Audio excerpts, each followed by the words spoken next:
Winston Churchill said, "I'm an optimist. It does not seem too much use being anything else," meaning we must actually always try to be optimistic about almost anything and everything that happens in external situations and outside societies and environments. And we must also always try to be an optimist and optimistic regarding anything that happens to us in the form of internal tragedies, traumas, or mental turmoils, emotional conflicts, psychological torments, etc. Because when we show resistance to the internal suffering, sadness, tragedy, and torment,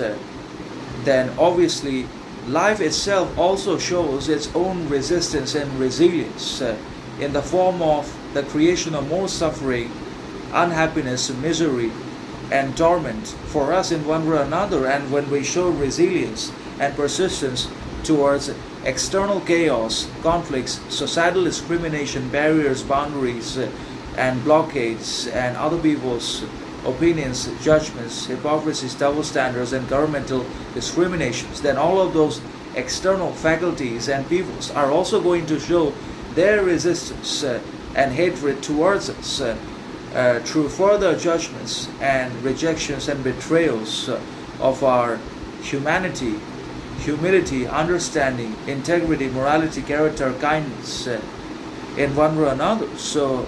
this is a contradiction, a paradox, but this is real, and this is actually happening in real life conditions that often goes unnoticed and unrecognized, obviously because we believe that if we either become an optimist